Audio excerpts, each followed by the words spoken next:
सिर पर हाथ रखा, रखते ही भस्म हो गया। भगवान शंकर के धतूर के फूल में छिप गए थे।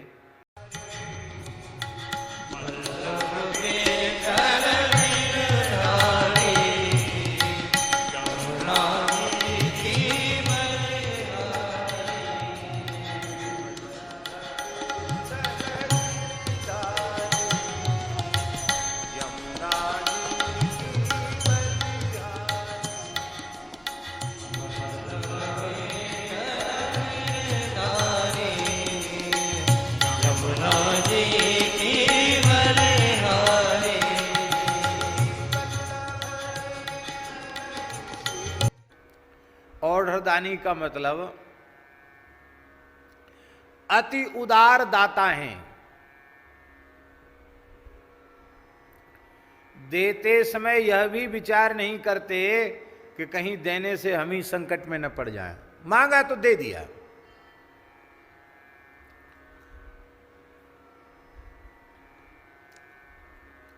वृकासुर नारद जी के पास गया, बोले सबसे जल्दी प्रसन्न होने वाले देवता का नाम बताओ। नारद जी बोले आशुतोष भगवान शिव जल्दी प्रसन्न होते हैं। अच्छा, केदारनाथ में जाके शंकर जी की उपासना करने लग गया वृकासुर। बर्फ ही बर्फ है महाराज, वहाँ मंदाकिनी के जल में 3 बार गोता लगाता और वहीं खूब भजन करता।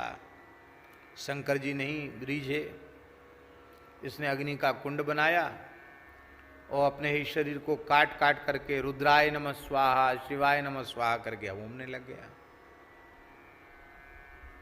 एक दिन सोचा थोड़ा थोड़ा क्या सिर ही काट के चढ़ा दें। जैसे ही सिर पर खड्ग उठाया शंकर जी प्रकट हो गए, हाथ पकड़ लिया। अरे भाई, हम तो 1 लोटा जल से बिल्व पत्र और अक्षत से ही रीझ जाते हैं, धतूर के और मदार के पुष्प से ही रीझ जाते हैं, और तुम इतना श्रम क्यों कर रहे हो? बोलो क्या चाहिए? शंकर जी के बगल में पार्वती जी को देखा तो देखो तो वो दुष्ट, उसके मन में हुआ पार्वती जी हमको मिल जाएं, शंकर जी को क्या जरूरत है, तो नंग धड़ंग रहते हैं। तो बड़ा बुद्धिमान था, अपनी बुद्धि तो उसने पूरी लगाई।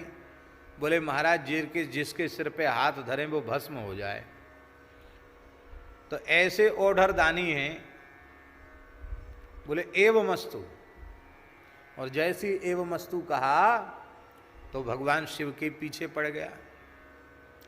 चाहते तो भगवान शिव तत्काल उसको तीसरे नेत्र से जलाकर भस्म कर सकते थे, लेकिन सोचा हमारा भगत है, अपनी भगत को जला देने को लोग कहेंगे बताओ, अरे कोई गलती थी तो उसको इतना बड़ा दंड दे दिया, जला के ही भस्म कर दिया। तो जहर का वृक्ष भी लगाकर स्वयं नहीं काटना चाहिए। इस न्याय का आदर करते हुए शंकर जी ने उसको भस्म नहीं किया, भागने लगे। पार्वती जी ने कहा भगवान नारायण से, प्रभु ये तो आफत आ गई, समाधान करो। भगवान नारायण तुरंत एक बड़े सुंदर बटुक ब्रह्मचारी के रूप में प्रकट हो गए। बहुत सुंदर पलाश दंड लिए हुए, मूज के मेखला कमंडल लिए हुए, कुशा लिए हुए प्रकट हो गए। अरे बोले शकुनि दैत्य के बेटा वृकासुर, कहां जा रहे हो?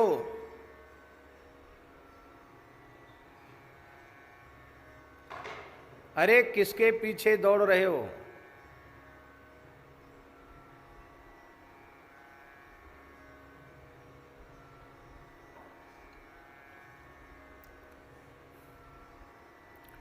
किसके पीछे दौड़ रहे हो? उसने देखा इतनी मीठी वाणी, इतना सुंदर ब्रह्मचारी, वो खड़ा हो गया। बोला हमें फुर्सत नहीं है और तुम हमको टोक रहे हो, वो भग जाएंगे। कौन भग जाएंगे? किसके पीछे पड़े हो? जल्दी जल्दी उसने बताया हाँफते हुए। सुनते ही भगवान बड़ी जोर से हंसे, वाह वाह, आप भी बड़े भोले हैं, पागल के पीछे दौड़ रहे हैं, बताइए। वो तो पागल हैं, दक्ष प्रजापति ने जब से साप दिया है तब से उनका दिमाग काम नहीं करता है। उनका दिया हुआ वरदान कहीं भी सत्य होता है क्या? ऐसे ही है, आग धतूरा खा करके कुछ बोल देते हैं। ऐसी बातों में फंसा लिया उसको। देखो तुमको वरदान दिया है कि हाथ धरोगे तो भस्म हो जाओगे, जिस पर हाथ रखोगे भस्म हो जाएगा। तो भस्म तो अग्नि से होता है। तुम्हारे हाथ में थोड़ी गर्मी आई क्या? देखो हाथ छुआ, हाथ तो ठंडा था। वहाँ हिमालय में कहाँ से गर्म हो हाथ? बर्फीली हवा, हाथ तो एकदम ठंडा था। बोले वाह, फिर कैसे जलोगे? उसने कहा कि सिर पे रखेंगे तब जलने की बात है। तो भगवान ने कहा अपने सिर पर ऐसे करो, थोड़ी आंच लगे तो हटा देना, वो आंच नहीं लगे, अग्नि न लगे तो समझ लेना वरदान झूठा है।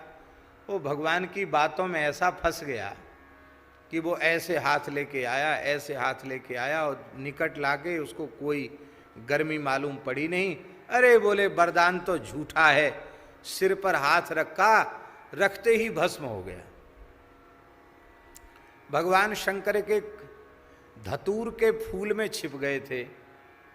वो धतूर का फूल शंकर जी के श्रीअंग के वर्ण का ही होता है, कर्पूर गौरम, उसी में छिप गए।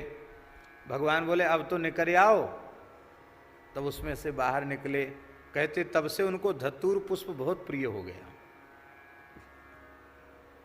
शास्त्रों में तो लिखा है लाखों नील कमल चढ़ाओ, उससे जितनी प्रसन्नता नहीं होती उतनी प्रसन्नता एक धतूर पुष्प से भगवान शिव को हो जाती है। भगवान ने कहा दुष्टों को थोड़ा सोच समझ कर दिया करो, ऐसा मत दो कि आपको ही संकट पड़ जाए। शंकर जी हंसने लगे, बोले इतनी फुर्सत हमें कहाँ सोचने विचारने की है। हमारे दरबार में तो जो आया हम तत्काल एवं मस्तु कह देते, ज़्यादा विचार नहीं करते हैं। और आप तो हैं, संकट आवेगा तो आप तो हैं, आपसे तो कहने की भी जरूरत नहीं पड़ी, आप आ गए ना। ऐसे अवडरदानी हैं कि ये लेने वाला हमारे पीछे पड़ जाएगा ये विचार भी नहीं करते हैं। जो मांगा वो दे दिया।